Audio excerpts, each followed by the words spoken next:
Help support the show by joining the Patreon or becoming a YouTube member. Also, hit that like button and subscribe if you want more Browns-focused content.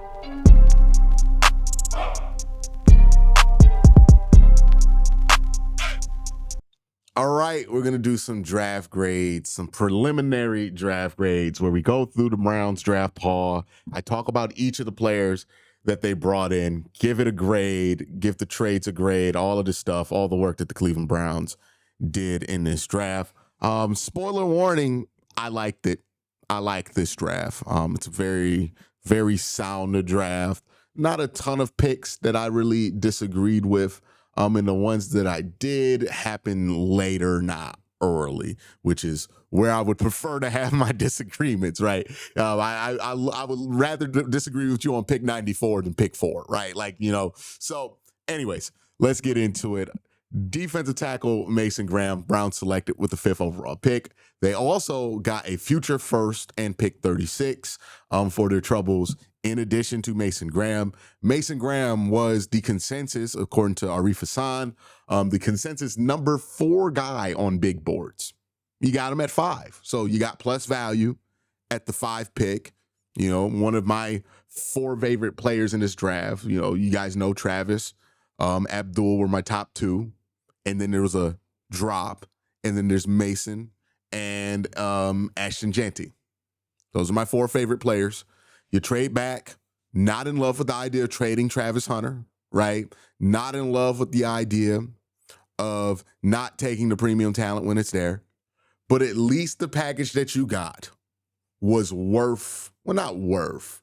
We'll figure out if it's worth in time. I want to be careful with how I word things. But at least the package that you got was fair for the move, more than fair for the move. You move back 3 spots. You still got a top 5 pick, still got a top 5 guy, a consensus 4 guy on boards. You know, my 4th or 3rd favorite guy in this draft class, and my 2nd favorite defender, depending on how you categorize Travis Hunter. If you categorize him as a DB, then 3rd, but really good player in Mason Graham. You picked up a future first, and you got a 2nd. It's a pretty good haul. That's a pretty good haul for moving back 3 spots and still getting Mason Graham. What I liked about this trade is that they actually used the selection at 5. If they would have traded back from 5, I would have lost my mind, right? Because now it feels like the Julio Jones trade. It feels like Corey Coleman, you know, for Carson Wentz. It feels like a mess. But you stayed at 5 and you picked a player, and the player, I like him. So can't be too mad at it. Would have preferred they took Travis Hunter, so it's not going to be an A. But hey, if you're not going to take Travis and trade back, which is what I did not want them to do, this is as good as it can get for that scenario. Mason Graham's a really good player, really physical guy, can just slip through tackles, slip through guards. I think he's a great route defender, a plus run defender, not route defender. Mason Graham out there playing DB. But he's a really good run defender and a solid pass rusher. I think Mike Hall is going to handle most of the interior pass rushing duty, so I don't think that's going to fall on him. What we need Mason Graham to do is just get pressure, raise some hell, and Mason Graham's a hellraiser. Top tier hellraiser. So love that pick. Love that you got a future first, 36. Do not love that you traded from 2 to get there. If you would have just selected him at 5, you know, it would have been a higher grade. But the factor that you got me having to bet against Travis Hunter or Abdul Carter, don't feel great there. So I'm going to give this a B+. A B+. It's still a trade back. I don't love trade backs, but this is as good as a trade back as you could have gotten. Reminds me of the trade back that the Eagles did when they traded back off of the opportunity to take Jalen Waddle, moved all the way back to 9 to take Devonta Smith. And then they got a future first for their troubles. So that reminds me of that kind of trade back. I give it a B+. Carson Swissinger, the 2nd round pick 33, wasn't somebody people were heavily mocking to Cleveland, and wasn't somebody you heard a lot of noise about Cleveland taking. He is number 44 on the consensus board. What I like about Carson Swissinger is he's an all-around linebacker. I have to watch more on him to give a more informed opinion. But what I've seen and what I've heard from people who do the work, like the national website scouts, they seem to really like him. The people I trust that I know personally that scout seem to like him a lot. Maybe 33 was a bit high for him, but if you love a linebacker and you think there's a big gap between this guy and the next guy, you take him wherever you take him. So if 33 is where you want to take Carson Swissinger, then take Carson Swissinger 33. He's 44th on the big boards, but I'm fine with it. Linebacker, big bodied guy, 6'3". He's a big boy. That's another thing I like about him. And he seems like he has a pretty fun personality. Like maybe that turns into something, but it seems like a match. And it's Jason Tarver, right? This is a Jason Tarver guy. Jason Tarver's track record has been immaculate at the linebacker room. I mean, we can go back to B.J. Goodson turning into a productive player for this team, right? Like he has consistently churned out really productive guys, developed really productive guys. A-Walk was really productive here in Cleveland. Mac Wilson was really good here. Like he has developed these guys throughout the year. If Swissinger's a guy he loves, then I'm going to trust him on that. I give the grade a B, the draft pick a B. Let's go to pick 36, Quinshon Judkins. I like Quid. The thing with him is the long speed is not there on tape, but it is there when he tests. I wonder if it's a conditioning thing, because when he gets ran down, it's well after he's gotten 40, 60 yards. And that's the thing. When he gets ran down, it's well after he got 40 or 60 yards, right? Like, so still somebody who can get big chunk plays. He's a bell cow back, man. Like he can take a ton of carries and keep moving forward, keep being physical. My comp for him is Kareem Hunt. Reminds me a ton of Kareem Hunt. That means if you bring back Nick Chubb, he's compatible with Nick Chubb. He's a big bruiser. One of the things you need when Nick Chubb's one of your running backs or Jerome Ford's another one of your running backs, you need somebody who can put their head down, go downhill, get you 2 yards. That is Quinshon Judkins. Absolutely. Is the vision the greatest? No, you're probably going to need to give him a seeing eye. But he puts his head down, he runs hard, and he has a nose for the end zone. So he's 50th on the consensus boards. I like him. I give the draft pick a B. All right, Harold Fannin Jr., this is my favorite pick of the draft. Picked him at 67. He's a consensus 75 guy, so approximate value there is fine with him. I wouldn't consider that a reach. Harold's a really good player, man. Super productive versus Power 5 opponents last year. Ultra productive in big-time games. Big-time player, great hands, super versatile player. Can't wait to break out the film on him on this channel. So keep your eye out for that. I'm going to try to do a film breakdown of every single guy they've picked because I have the film of all these guys this year. So, keep on lookout for that. But Harold Fannin Jr., like him a lot. I give that pick an A. Dillon Gabriel, this is probably the most controversial pick, or at least pick of the draft. 3rd round, pick 94. They picked him there. Dillon Gabriel was 168th on the consensus big board, so you could consider this a legitimate reach. I thought he was a late 4th, early 5th guy, not a 3rd round guy. The Browns thought differently. Okay, I'm not going to really kill you for taking somebody earlier in the 3rd round. This isn't like they took him in 4, right? And I think the reaction to the Dillon Gabriel pick has been over the top. Like, people are still mad about picking Dillon Gabriel. It's a 3rd round pick. I think part of it is the Browns do this with 3rd round picks almost every year. Like, every time they have 2 3rd round picks, it seems like they just purposely decide to take a guy that people don't like. But Dillon Gabriel fills that role this year. We'll see what he turns into. It's the 2nd, 3rd round pick. It's basically an early 4th. So I had a 5th round value on him, late 4th. So it's not that big of a reach for me.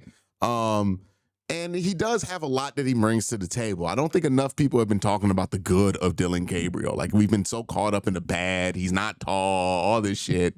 But Dillon Gabriel put together 5 great years of work in college football through 3 different programs. Everywhere he's played, he's been pretty damn good. And that goes up to Oregon.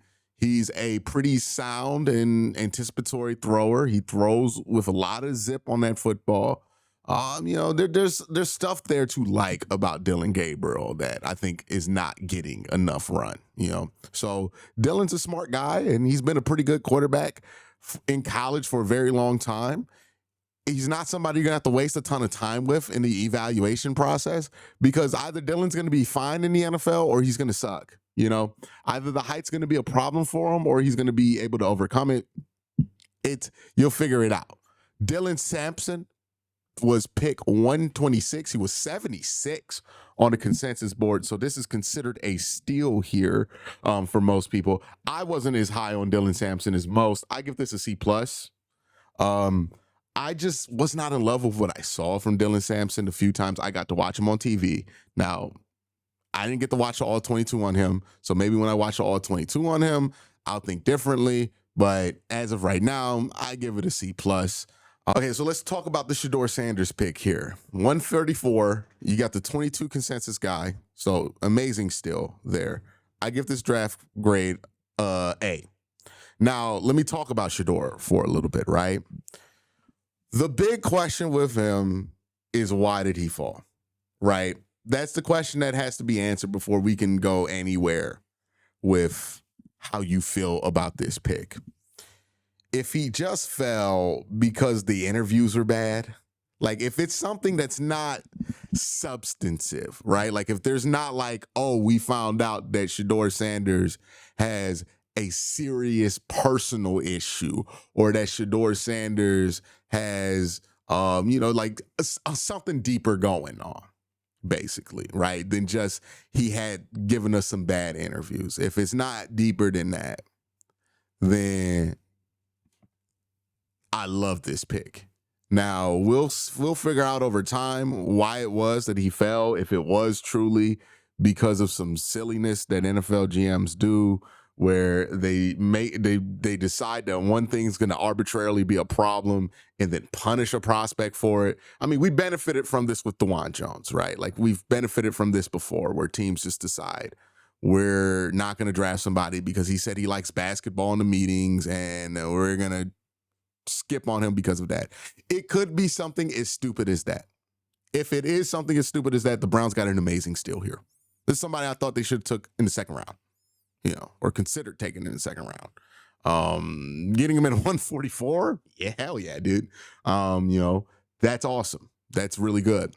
Got to figure out why it is that he fell. There might be a reason that's deeper. There might not. I'm not going to feel comfortable assuming anything because his fall was so strange. It was so incredibly strange. Maybe it's just because he's famous and, carries a lot of baggage with him because of that fame that he didn't really ask for. Like, maybe it's that. But if it's anything other than that, then I'm starting to get concerned. But if it's only that, then cool. Shedeur, to me, had first round tape. I thought his tape was pretty strong. It just wasn't strong enough to take him in the top 5. And my whole thing with Shedeur about not wanting to take him in the top 5 was not because I didn't think Shedeur would be a starting quarterback. I said Shedeur probably has the best chance to be a starting quarterback of all these guys. My thing with Shedeur was his ceiling just was like Tua Tagovailoa to me. I thought he had a good chance to hit that ceiling, but it's Tua. And in order to be successful with Tua, you can't draft that dude too, right? You have to draft that guy much later. Well, it's much later. You drafted him. And if he turns out to be Tua, getting Tua in the first round is not great. Getting Tua in the 5th round is amazing because you get to add all kind of talent around him. Imagine if he hits and he is a starting quarterback, and now you have 2 first-round picks that you can use next year to add around him. Now you can do the Jalen Hurts thing, right? Because you drafted your quarterback later. So it all depends really for me.